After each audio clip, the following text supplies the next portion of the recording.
차라리 나는 차를 받겠다. 그쪽에서 차를 사서 차를 달라고 얘기했었죠. 갑자기 태도가 바뀌더라고요. 아, 고객님 그러면 저희 얘기는 하지 말아주시고 상대방 측 보험 얘기만 좀 해달라. 밖에 못 준다고 하면 나 이거 소송까지 가겠다. 소송하래요. 상대방이 상대방은 소송하래요 차라리. 근데 그때부터 갑자기 차량 가액이 3천만 원인 게 뭐 4천만 원이 되고 어느 정도길래 갑자기 태도가 180도 달라지냐. 그래서 못 고친다고 판정이 됐고 차를 옮기니까 보험사 담당자분도 바뀌더라고요 그쪽으로. 아, 어느 쪽 보험사? 저는 하남으로 가니까 하남 지역 담당 보험사로 배정이 됐더라고요. 그 광진구 남자님의 차 보험 담당자분 말씀하시는 성수동에서 거죠? 그렇죠. 네, 이쪽으로 해가지고 담당자가 배정이 그렇군요. 바뀌었어요. 네. 네. 배정이 바뀌었고 그렇게 해가지고 일단은 이제 전선 처리를 하기로 했었죠. 이거는 그쪽 상대방 측에서 이거는 차량 못 고친다고 합니다. 제가 좀 따졌죠. 왜 그러면 성수동에서는 왜 고친다고 얘기를 했냐 그랬더니 누구에게 따졌습니까? 보험사 측에서 따졌죠. 왜냐면 그 보험사랑도 처음에 통화를 했으니까. 네. 물론 이제 보험사도 차량을 많이 보고 하니까 사실 그 보험사 쪽에서도 아마 이제 센터 쪽에다가 이제 물어봤겠죠. 이거 고칠 수 있다라고. 그래서 아마 얘기가 이렇게 된 것 같고. 그래서 상대방 측에서 이거 못 고친다. 자, 그 다음에 이제 뭐 전선을 하기로 했었죠. 네, 전선 처리를 하기로 했었고 한 번 더 가서 짐을 한 번 더 뺐죠. 또 가서 짐을 또 빼고 아쉽더라고요. 그리고 이제 처음으로 이제 네. 번였던 차를 또 네, 제 소유하셨는데 드림카였기도 하고. 그래서 담당 어드바이저랑도 얘기를 좀 많이 했었어요 당시에. 이거는 근데 성수동에서는 고칠 수 있다고 얘기를 했는데 이거 못 고치는 게 맞는 거죠? 라고 물어보니까 이거는 고객님 고칠 수가 없습니다. 하체까지 먹어서 지금 하체뿐만 아니라 엔진까지 다 먹어가지고 못 고쳐요. 이거는 고친다고 하는 게 상식적으로 우리 입장에서는 공시센터 입장에서는 좀 납득하기가 좀 어렵다 라고 또 말씀을 해주셨죠. 네. 그래서 선택 잘했구나. 마음은 아프셨겠지만 네. 어쨌든 결론적으로는 좋은 선택이었던 것 같은데 그렇죠. 근데 일단 전선 처리가 이제 네. 확정이 되고 나면 네. 그다음에 또 어떻게 진행이 되나요? 자, 그 다음에 이제 여기서 두 번째 문제가 발생됩니다. 네. 네, 잘 보셔야 돼요. 이게 차종마다 그 차량 가액, 보험사에 가입할 때 등록되어 있는 차량 가액이 있고요. 네. 그 다음에 거래되는 시세 두 가지가 있다고 보시면 되시는데, 자, 첫 번째로는 일단은 저 같은 경우는 상대방 측 보험사에서 중고차 감정 의뢰 평가라는 거를 받아서 저한테 얘기를 해줬어요. 네. 근데 그 당시에 그 금액 자체가 얼마였냐면은 3천만 원이었어요. 보험회사 측에서 책정한 차량의 금액이 그러니까 이제 보험회사에서 저쪽에 어디 카마 X라는 저도 듣도 보지 못한 데에서 뭔가 감정 평가서를 받아왔더라고요. 그래서 해당 차량은 3천만 원밖에는 3천만 원이 우리 시세다. 3천만 원만 주겠다는 거예요 저한테. 저는 되게 벙쪘죠. 엄청 벙쪘어요. 왜냐면은 이게 거래되는 게 보통 보니까 한 4,200에서 한 5,000 정도 그 사이에 거래가 됐었단 말이에요. 거래 시세가. 네. 그러니까 사고도 아예 없고 키로수도 짧고 제 차가 약간 그런 상태였거든요. 네. 그러다 보니까 이제 한 차이가 좀 많이 났었죠. 손해를 봐야 되는 상황이었던 거죠. 네네. 그래서 나는 이거 납득할 수가 없다. 납득 못합니다. 그랬더니 자기네 쪽에서 뭐 방법이 없다는 거예요. 네. 그래서 일단 전화를 끊었죠. 와, 그때부터 이제 머리 돌기 시작했죠. 그래서 저가 그 자차 가입을 했었거든요. 네. 자차 가입을 하면은 우리 보험사를 통해 가지고 도와줘요. 네네. 우리 보험사에서 자차 가입을 하면은. 근데 보험사끼리는 똑같은 팀이긴 해요. 제 보험사나 상대방 측 보험사나 물론 다른 보험사지만 이렇게 뭔가 통하는 게 또 있거든요. 그래서 내가 말을 하는 것보다 전문가를 통해서 얘기를 전달을 하는 게 낫겠다 싶어가지고 그쪽하고는 의사소통이 되게 잘 통한다는. 네, 의사소통이 잘 안 통하니까. 왜냐면은 계속 싸웠거든요. 진짜 감정적으로 대응할 수밖에 없죠. 대응할 수밖에 그런 상황에서는. 없더라고요. 네네. 그래서 뭐 이제, 만나자, 뭐 하자. 아니 그냥 나는 내가 피해 받은 금액 그냥 내가 살 돈만 주면 되는데 내 권리인데 왜 그거를 무슨 말도 안 되는 금액을 가지고 오냐. 그러면은 차라리 나는 차를 받겠다. 그쪽에서 차를 사서 차를 달라고 얘기했었죠. 차를 달라. 그러니까 보험사 측에서는 차는 안 된다. 무조건 우리는 금전적으로 줄 수밖에 없고 지금 우리가 받은 이 평가서는 이거는 뭐 공신력 있는 데다 라고 해가지고 이제 저한테 그런 얘기를 했었죠. 그래서 이제 검지근 남자님의 그 보험사 측과 네. 그쪽 상대방 보험사 측과 네. 이제 뭐 연락을 취한 다음에 어떻게 되었나요? 처음에는 연락을 취해도 잘 꿈떡하지 않았어요. 고객님 뭐 어쩔 수 없습니다. 이게 사고라는 게 아무리 뭐 거래되는 시세가 높다 하더라도 뭐 저희가 받는 기관에서 카마액땡이라는 그 기관에서 받은 게 공신력이 있기 때문에 그거는 어쩔 수 없습니다라고 얘기를 처음에는 하더라고요. 그래서 제 나름대로 조사를 엄청 많이 했죠. 근데 역시나 아니나 다를까 코에 고면 코걸이, 귀에 고면 귀걸이더라고요. 그 네. 말이 뭐냐면은 만약에 제 과실이라고 한다면은 제 자차를 통해 가지고 제가 등록되어 있는 차량 가액을 받는 거더라고요. 내가 보험사에 등록된 차량 가액대로. 근데 반대로 내 과실이 아니. 저 같은 경우는 100대 빵이란 말이에요. 그러면 상대방 측이 100% 과실일 경우에는 중고차 시세대로 제가 받을 수 있는 거예요. 그거를 알게 됐어요. 그리고 저뿐만 아니라 다른 분들도 막 찾아봤죠. 서핑 해봤죠. 이런 경우인데 찾아보니까 저와 비슷한 사례자분들도 계시더라고요. 근데 그분도 중고차 시세대로 해가지고 잘 받으셨더라고요. 그럼 그러기 위해서 어떻게 뭘 준비해야 되는 건가요? 일단은 제가 준비라고 하기에는 뭐하고 일단은 저 나름대로 그 거래되는 시세들 엔카나 어디 싼 사이트 카페 들어가가지고 거래되는 시세를 다 다운로드를 받아가지고 다 줬어요. 봐라. 자료를 수집해서? 네, 자료를 다 수집해서 줬어요. 제가 다 수집해 줬어요. 자, 봐봐라. 보험사님께서 말씀하신 금액보다 차량 거래되는 게 훨씬 더 높다. 근데 어떻게 이것만 받냐. 입장을 바꾸는 거 생각해라. 꿈쩍도 안 했어요. 그리고 막 알아보니까 이제 그게 하나 나오더라고요. 어떤 게 나요? 어떤 분께서 그러면 민원을 넣으라고 하는 거예요. 어디에 민원을 넣었습니까?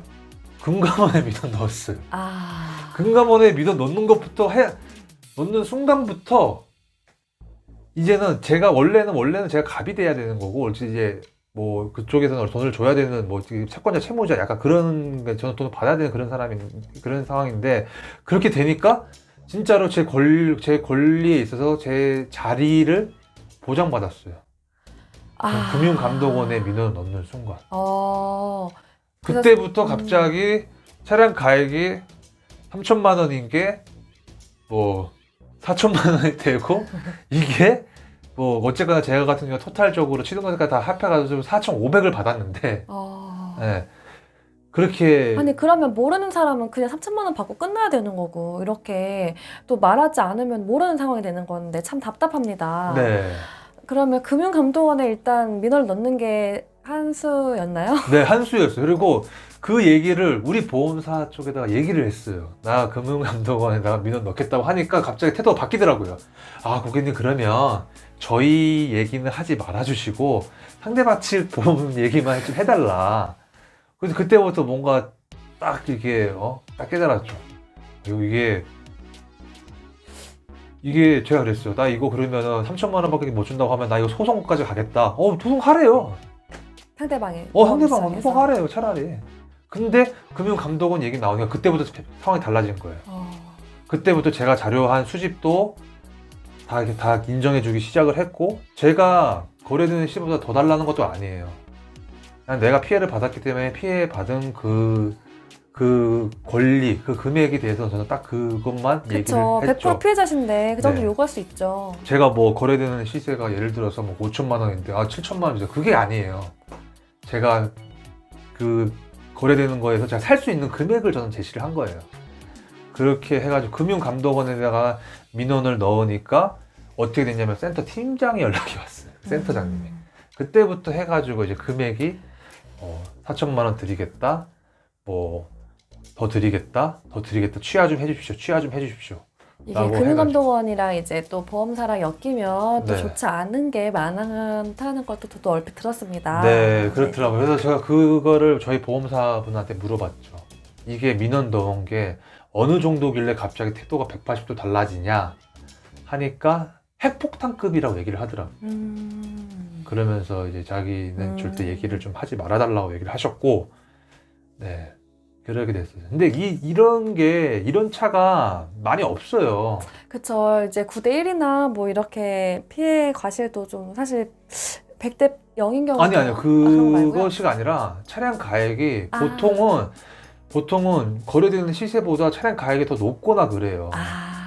그래서 그냥 뭐 구상권 청구하십시오라고 저한테도 얘기를 했었고, 구상권 청구를 제가 왜 손해보고 제가 왜 하나요? 할 필요 없거든요. 금액도 좀 낮기 때문에 그거 할 필요 없거든요. 그럼 그건 차량에 따라서 다른 건가요? 차량에 따라 다르더라고요. 그러니까 그런 것들이 문제예요. 키로수 짧고 약간 특수한 차들, 오픈카들. 보험 가입이 좀 스포츠 카드. 할 때도 제약이 있는 그쵸. 약간 스포츠 그런 카들이 마찬가지네요. 그런 것들이 있어요. 스포츠 카들의 시세가 어느 정도 다 떨어지면 더 이상 안 떨어져요.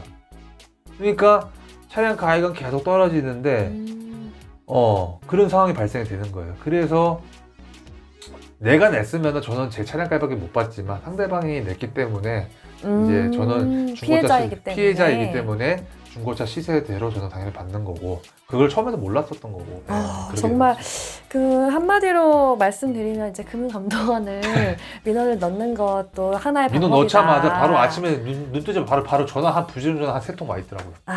계속 와 있었어요. 취하 좀 해달라고. 되게 가슴 아픈 이야기실 텐데 또 네. 이렇게 또 상황을 네. 얘기해 주시면서 다른 분에게 조금이나마 도움이 될 수 있는 네. 그런 팁을 주셔서 감사드리고요. 그렇죠. 저 네네. 같은 경우는 이제 어쨌거나 보험사가 제시한 금액 3천만 원이 아니라 제가 이제 진짜로 그냥 살 수 있는 최소 금액을 받은 거죠. 네. 최소 금액을 받은 거고, 뭐 하니까 뭐 대충 한 1,400 얼마인데 뭐 취등록까지 포함을 해가지고 그렇게 받게 돼요. 그러면은 만약에 네. 뭐 쌍방 과실이거나 네. 아니면 뭐 내가 가해자가 되었다 하는 경우에는 아마 과실을 또 따질 거예요. 아마 거기서. 일단은 가해자냐 피해자냐가 제일 중요하다고 생각을 하시면 되시고, 여기서 중요한 건 그거예요. 첫 번째는 레카 절대로 하시면 안 되시고, 두 번째로는 보험사에 끌려다니실 필요 없으세요. 정당하게 권리를 받으실 수 있습니다. 근데 보험사들이 그렇게 안 해요. 한편으로는 내가 보험사라도 나도 돈 많이 안 끌려고 할 것 같아요. 저도. 그렇죠. 다 모두 본인의 이제 직업과 본분에서 최선을 다하는 거기 네. 때문에, 그렇지만 또 합당하게 권리를 말을 해야 되는 상황은 네. 또 그렇게 해서 서로의 또 권리를 찾는 것도 그런 거 잘해요. 그런 네. 분위기를 잘 만들어요. 네. 그가 약간 이제 내가 약간 갑이다나 이런 분위기를 은근히 잘 만들어요. 그렇습니까? 네, 그리고 보증서 같은 거 여기 있으시면 다 제출하시고요. 네, 다 제출하시고 그렇게 하시면 될 것 같아요. 네. 또 마지막으로 하실 말씀 있으십니까? 절대 끌려다니지 마시고 하시면 되지 않나 싶습니다. 저 같은 경우도 거진 대략 한 1,500만 원 더 받았고, 그리고 그거 취등록세 부분인데, 네. 취등록세 부분 같은 경우는 7%를 받을 수가 있어요. 내가 예를 들어서 뭐 차량 가액을 예를 들어서 이제 보험사들로부터 해가지고 뭐 4천 얼마를 받았다고 가정을 하면은 내가 받은 금액의 7%를 취등록세를 지원을 또 해줘요. 근데 이것도 코에 걸면 코걸이, 귀에 걸면 귀걸인 게, 어떤 분은 그 취등록세도 돈으로 받으신 분도 계시고, 어떤 분은 당신이 차를 사면은 그때 내달라. 그때 내주겠다. 근데 그게 제가 알기로는 보험사 원칙인 걸로 알아요. 어떤 게 원칙인가요? 차를 사면은 영수증 청구를 하면은 7%를 주는 걸로. 그러니까 내가 차를 샀는데 뭐 예를 들어서 뭐 차를 좀 더 뭐 낮은 걸 샀어요. 내가 받은 금액보다 좀 더 낮은 걸 샀어요. 그러면은 그 차액이 발생될 거잖아요. 네네. 4천만 원에 7%면 280만 원이고 내가 예를 들어서 3천만 원짜리 샀으면은 210만 원이란 말이에요. 그러면은 가액이 딱 봐도 지금 70만 원이 나잖아요. 그러면 그 70만 원은 안 줘요. 그냥 그걸로 퉁치는 거. 취등록세를 그냥 네. 내주는. 그냥 이거 주면은 그냥 네가 낸 금액만 지원을 해주는 거. 근데 이것도 코에 검은 코골이, 귀에 검은 귀걸이더라고. 네. 받으신 분도 계셨다는 거 참고를 해주시면은 되실 것 같습니다. 아유, 오늘 말씀 감사합니다. 아, 네, 감사합니다. 그리고 그 상대방 보험사에서도 맞다. 제 보험사 쪽에다가 제 보험사 쪽이 아니라 저한테 물어봤어요. 차량 가액 얼마 잡혀져 있냐고. 그거 알려줄 필요 없으세요. 절대 알려주지 마세요. 모른다라고 해야 되나요?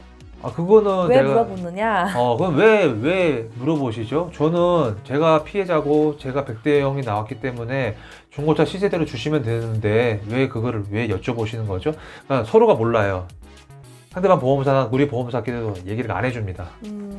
네, 그렇기 알겠습니다. 때문에 그거를 얘기를 해주실 필요는 없으시고 저한테 또 그랬어요. 중간에 사장님 너무 그러시면은 구상권 청구하시라고. 근데 구상권 청구하시면 안 되세요.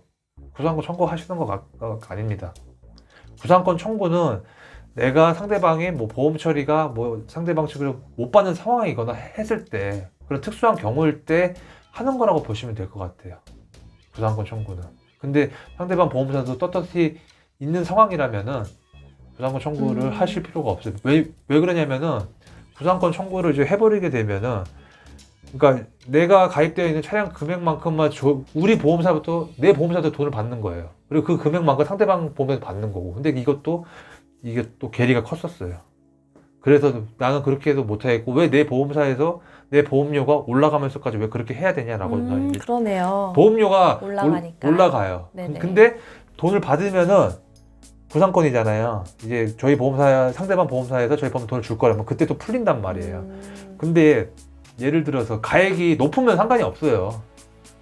가액이 높으면은 일반적으로 보편적으로 그래요. 일반 승용차 기준으로는 보편적으로 차량 가액이 높아요. 중고차 시세보다. 네네. 그래서 거의 대부분 여기서 끝나요. 네네. 근데 이 영상은 그게 물론 그런 분들한테도 추가로 더 받을 수 있는 방법, 뭐 튜닝을 했다든가 다 받을 수 있거든요. 네네. 네, 그런 분들한테 좀 도움이 좀 될 수도 있으라고 말씀을 드리고, 그러니까 그래서 이렇게 구상권 청구를 할 필요가 없다는 거죠.